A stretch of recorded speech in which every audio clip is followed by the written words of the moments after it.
Muy buenos días, mis queridos televidentes. Muchas gracias por su sintonía en este su programa En Salud con Amarilis.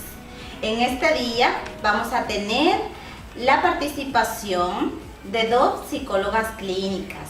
Ellas nos van a estar hablando sobre un tema que es muy importante y muy actual. Ellas son Yohaira Peña y Dionelis Ferreras. Hola, buenos días. ¿Cómo están? Gracias. Gracias por invitarme a tu programa. Bien, ya que estamos aquí, el tema que vamos a debatir en este día es sobre la terapia ultramoderna. Entonces, saben que me documenté un poco sobre el tema. Como ya le expliqué, es un tema muy importante. Por lo tanto, debí documentarme un poco. La terapia familiar ultramoderna no inició de la noche a la mañana, ni tampoco es solamente esta la que existió. Anteriormente se hacía terapia, pero esta terapia la podríamos llamar que era la psicoanalística, la cual solamente se enfocaba en una persona, se enfocaba en un individuo. Luego ahora vemos que en la modernidad existe la terapia sistémica, en donde se engloba la familia completa.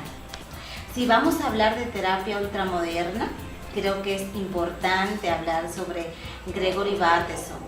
Él no era precisamente un psicoterapeuta profesional, pero se enfocó en el trabajo sobre la familia, a través de los estudios de la esquizofrenia. Todos podemos entender que el lenguaje de los esquizofrénicos es un lenguaje perseverante e incoherente. Entonces, se tornó de gran importancia para la terapia familiar. En medio de sus investigaciones, Bateson se traslada a Nueva Guinea y realizó estudios del comportamiento de la tribu Iad-Mul, de donde adoptó el término simogénesis en el análisis del comportamiento humano dentro del sistema social. Eso es lo que podemos entender que es la simogénesis. Gregory Bateson también acuñó la teoría del doble vínculo, que hace referencia a aquellas situaciones comunicativas en las que reciben mensajes contradictorios, la cual se formuló en el objetivo de explicar el origen psicológico de la esquizofrenia. Entonces, ¿qué usted me puede hablar sobre el tema? Muy buenos días, licenciada. Muchas gracias. Como bien usted dice, tenemos unos conceptos que abordar, ampliar, que también se manejan dentro de lo que es la terapia moderna, sistémica hoy en día. Entre algunos conceptos que vamos a definir, tenemos lo que es la ecología, teoría de la ecología, la cual nos define que es un sistema ambiental basado en el desarrollo de los individuos a través de los diferentes ambientes en los que estos se mueven y se desarrollan. Es decir, todo el ambiente ecológico que un individuo tiene en su diario vivir es en lo que ellos están desenvolviendo y desarrollando su vida cotidiana. Luego tenemos lo que es la personalidad. Hemos escuchado desde la niñez y en algunos adultos cuando dicen, yo soy así, esa es mi forma de ser y nadie me va a cambiar. Es lo que la persona dice, esa es la personalidad de ese ser. Pero dándole una definición más exacta, tenemos que la personalidad es un constructo psicológico que se refiere a un conjunto dinámico de características psíquicas de una persona que determina en el individuo que actúen de manera diferente ante una determinada circunstancia. Es decir, su personalidad es lo que define. Reacciono a algo, es lo que su personalidad está reaccionando a una acción. También es interesante conocer y es necesario saber que la personalidad abarca dos cuestiones importantes en el desempeño intrapersonal de tipo intrapsíquico, el cual no es posible observar de forma más directa. y las diferencias individuales, compuestos por los rasgos que hacen que el ser humano sea diferente al otro. También encontramos dentro de los conceptos que estamos manejando en la terapia sistémica familiar, encontramos el sustrato biológico. No es más donde el organismo humano está vinculado. Aquí encontramos lo que es la genética, rasgos físicos tales como el color del pelo, color de los ojos, color de la piel, el tamaño, estatura de la persona, su mirada. Incluso una mirada puede ser penetrante, uno más que otro ser humano, y puede como impactar más. Esto es todo lo que tiene que ver con un sustrato biológico combinado con la genética. También tenemos lo que es el contexto cultural del hombre. A veces por la cultura se define la identidad de un ser.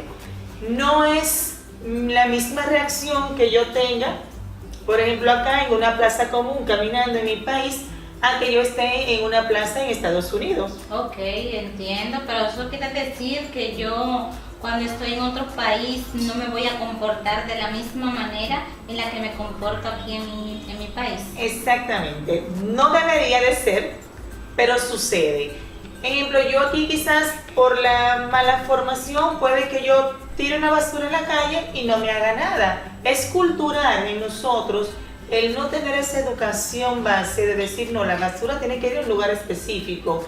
Pero allí no, allí yo tengo la presión o percepción de que si yo lanzo una basura a la calle, pues puedo recibir una multa. Ok, usted me está diciendo que la cultura es aprendida. Exactamente, la cultura se adquiere, se aprende, es compartida y se usa creativamente, y esta puede influir en la personalidad de los seres humanos. También tenemos dentro de lo que es el manejo de la terapia sistémica, la narrativa. La narrativa surge de la idea de que los seres humanos individual y socialmente viven en la vida de manera narrativa. El ser humano es por naturaleza narrador. Si vivimos narrando, vivimos contando, diciendo las cosas que nos suceden, contamos nuestras historias, en gran medida provienen de un mundo social y cultural. Entonces aquí sí caemos en un concepto que hablábamos en la parte cultural, que es la identidad.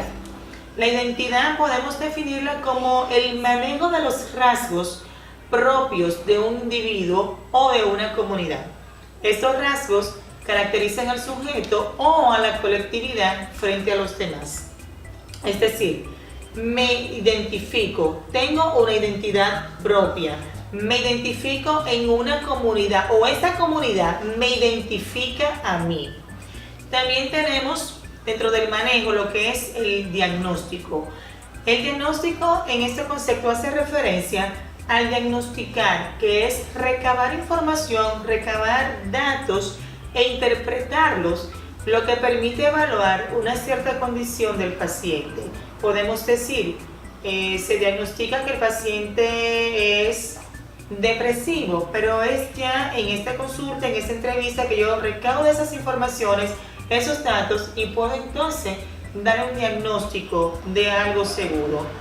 También tenemos lo que son las bases relacionales de la psicopatología. Estas se delimitan a 4 áreas psicopatológicas, las cuales son las neurosis, psicosis, depresiones y trastorno de la vinculación social. También tenemos los trastornos. Entre los trastornos quizás más comunes vamos a mencionar trastornos neuróticos, que es la incapacidad, por ejemplo, de manejar las emociones, que causa una extrema angustia y lleva al desarrollo de mecanismos de defensa para poder apalear, como decimos, vamos a apalear o de defendernos de ese dolor específicamente. Ejemplo de esos 3 tipos de trastornos, tenemos por ejemplo trastornos neuróticos más comunes, que son trastornos de ansiedad, el trastorno a la fobia, trastornos por angustias o trastorno por estrés postraumático. Son los que más podemos manejar o más comunes que vemos quizás en las consultas a diario en la sociedad. También tenemos lo que son los trastornos psicóticos. También tenemos dentro de esta línea lo que es la esquizofrenia. la cual es un tipo de trastorno también psicótico. Entonces, quienes sufren de trastorno esquizofrénico o bipolar también pueden tener síntomas psicóticos. Otro problema que puede causar psicosis son el alcohol, ciertos medicamentos, fármacos que tienen que ver con drogas muy fuertes, tumores cerebrales, un ataque cerebrovascular, son ACV, como comúnmente se le llama, pueden causar estos tipos de trastornos, tanto psicóticos. El tratamiento de los trastornos psicóticos varía mucho porque va a depender del tipo del trastorno. No todos se manejan de la misma manera. También podemos hablar un tanto de lo que es la depresión mayor, que es cuál es un trastorno en el estado de ánimo. Este se representa cuando los sentimientos de tristeza, pérdida, frustración con la vida diaria durante un largo periodo de tiempo, y también cambia en la manera que funciona el cuerpo. La depresión mayor influye en muchas cosas. A veces decimos, me siento desanimado, me siento decaído, no me siento bien, pero tiene que ver con la depresión. Esas frustraciones, esa tristeza, a veces hasta casos clínicos, quizás temas de tiroides, por ejemplo, personas que sufren de esta pueden darse estos síntomas de decaimiento, que no tiene deseo de hacer las cosas, no quiere hablar, no quiere comer, no tiene deseo de vestirse, de salir, de pararse, y ese desánimo se expresa en el plano de lo que es la depresión. Algunas causas, se cree que los cambios químicos en el cerebro pueden ser responsables. A esto también puede deberse con los genes, como digo anteriormente, o puede desencadenar ciertos hechos estresantes que la persona esté viviendo en el momento, o también sea lo más probable una combinación de ambos, un momento de estrés con un momento de frustración que la persona esté viviendo. Algunos tipos de depresión son hereditarios, otros tipos ocurren incluso sin que usted no tiene antecedentes familiares. No siempre tenemos por qué buscar que las enfermedades o los traumas son porque es genético, porque mi mamá, porque mi papá. No siempre. Pueden ser antecedentes familiares, como no. Pueden ser, cualquier persona puede deprimirse, incluyendo los niños, adolescentes. Y también pensamos que es un error que solo el adulto puede deprimirse. No. Un niño, un adolescente puede caer en un estado de depresión y debemos tener ojo con eso, porque al ser niños no saben manejarse de la misma manera como se maneja un adulto. También tenemos lo que es la psicoterapia. Se puede definir como el tratamiento de naturaleza psicológica de los trastornos emocionales de conducta y de la personalidad, que implica la comunicación entre paciente y terapeuta, y se emplean métodos con fundamentos teóricos. Conviene tener en cuenta que, a diferencia de una relación de amistad, la relación terapéutica es totalmente asimétrica. Se centra en las necesidades del paciente, no altruista. Es decir, el terapeuta debe de ser un ente que te transmite paz, que te va a dar una guía, que te va a dar una orientación, no buscando un bienestar propio, sino el bienestar del paciente, ayudar.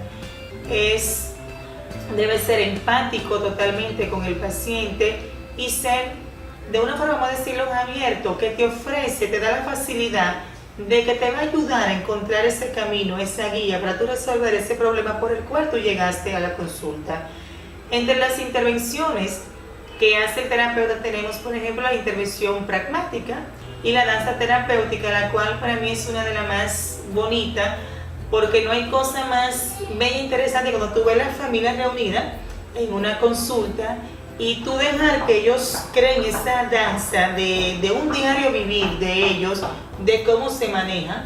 Ok, ¿cuál es el objetivo principal de a lo que usted me está hablando de la danza de la danza terapéutica. Sí, el objetivo principal de este es ese mismo, ver cómo se manejan en todo su sistema, ver cómo ellos interactúan, cómo reaccionan a un día a día. Muchas gracias a la licenciada Yuhaira por su tan importante intervención. Ahora le vamos a dar paso a la licenciada Dionelis, quien nos va a estar hablando de otros tópicos muy importantes sobre este tema. Gracias a Marily por invitarme a tu programa muy especial y compartir aquí también con este tema que es muy abundante dentro muy importante de la familia, especialmente, claro. Y el estudio de la familia en la actualidad sometido a dificultades relacionales teóricas y metodológicas que son procesos de cambio que siempre la familia ha obtenido. También se discuten muchos lineamientos teóricos de lo que es la intervención familiar en la terapia sistémica y de pareja. Y desde la perspectiva sistemática, la cual toma en cuenta una necesidad y una prioridad del sistema familiar en nuestra cultura, donde además el individuo también se forma siempre por culturas. Siempre algo como tocaba la licenciada ahorita, siempre es algo por cultura, no es algo porque viene propio de mí, sino siempre viene por algo conceptual de la familia, algo que se adquiere a través de lo que hemos vivido en nuestra familia y se va desarrollando a través de los tiempos. Sí, a través de los tiempos se va desarrollando esa parte del ejemplo familiar. También hay esa parte del ejemplo familiar. Y en realidad es bastante muy al mismo tiempo también se distorsionan dimensiones ecológicas de los contextos sociales y relacionados en la terapia. Se dice que las características del terapeuta, de nosotros como terapeuta, de la extractiva de las interacciones sistémicas se finaliza con con reflexiones sobre la ética en el ejercicio profesional del terapeuta. Este procedimiento, este proceso crítico contemporáneo menciona las rupturas y las formas tradicionales del estilo de la vida o transición culturales de lo que es la familia. Cuando se analiza estos patrones de la interacción y el funcionamiento familiar, se discuten hacia un ambiente familiar donde existe la condición adecuada por promover el desastre, como todo ya un desastre familiar que hay en la sociedad.